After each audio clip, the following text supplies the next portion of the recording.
those students were, involved in school choice, we have to hold them harmless. So to do that, we had to manually place them, if you will. I believe, Fred, 25, 29? 29 from the Norton area. As far as school choice total. 45 years old, 59. Yeah. Yeah. So we had to manually schedule them and put them in locations, as well as ESL, who come from all over the district, had to go south. And the third group were the special education students that are placed in locations. So we had to manually place those three groups. But to answer your question, we do hold them harmless per the regulation. And once the school has made AYP, they do not have to return to that school. At this point, the students, talking 2 years ago, so probably say third grade, second grade, they made the move. To me, they would be held harmless till they finish fifth grade, they go to the middle school. I know someone had asked earlier to that question, what if one of the schools doesn't make progress this next testing cycle? Test scores come out tomorrow. We don't get the AYP subgroups till probably April-ish. So if a school had a subgroup that didn't make it, it would be the first year of non-performance. It wouldn't be a school choice mode automatically if that didn't happen. Okay, but there were only 45 students that were moved because of the school choice. So because one of the questions that was posed to me was that BF Norton has a low enrollment because everyone chose to leave it. So I just want to make sure that that's not accurate.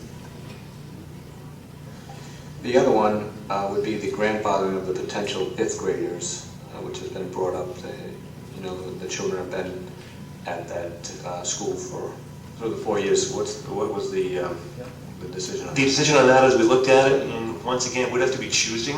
We couldn't accept all of them, it'd be some, so it would be a lottery situation. To me, if I can't accept them all, I'm uncomfortable saying they're winners and, folks who don't win that. So we can't accommodate all for grade 5. Some and not others, depending on which location you're looking at, which section. If you look at that sheet, and then the other sheet that shows you class sizes, you can see what we're talking about. In some cases, you might have space for 1 or 2, and some you have no space. So we really can't do that in this model. Okay, thank you. Anyone else? Ms. Boyle. That being said, if you have an understanding of kids that may be leaving because they've been selected for the lottery, could you consider making that decision further on in this process? So hypothetically, if there were 3 students who wanted to go, and I have 3 openings, and everyone's, in. Across the district, I'm not saying. Oh, across the district. Yeah, I mean, certainly if there was space, I think that's like a great idea. Also, I know we talked earlier, if a cohort of kids were, moved, could they stay together? The answer is yes to that. We know we can do that. But if there was space to hold kids harmless, certainly we would. Thank you. Thank you. Anyone else?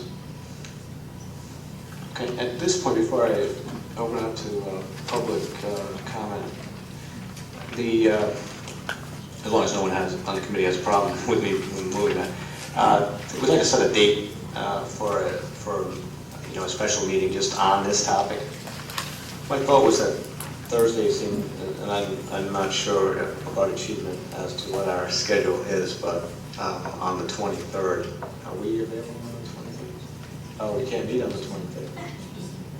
I forget all these restrictions about when we can meet, we can't meet. Well, we need a date, so I don't know if anyone has one that they'd like to suggest at this time, but we'd like to have one certainly before the end of the month. I was unaware of that's the vacation you want to make. You should reconsider that one, yeah. So I've been looking for potential dates at this time for a special meeting on this particular proposal.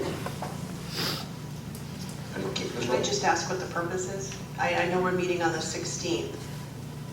I'm unavailable on the 16th, so I would like to make if there's a potential up or down vote on that, I'd like to make one. March 1st would be a Thursday, and it's not one of our regular meetings. That would work.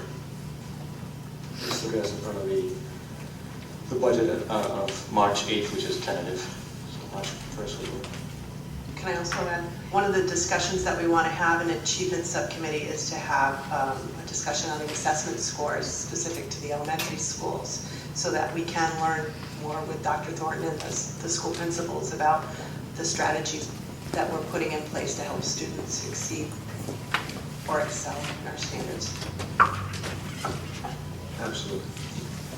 At this point, I mean, we obviously have some time. Mr. Chairman, Oh, we can do that as well. before you go to public comment, there is one personal recommendation.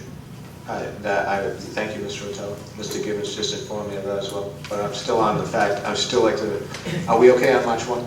Obviously, we have all those people here. and March 1's going to be good. 7 p.m.?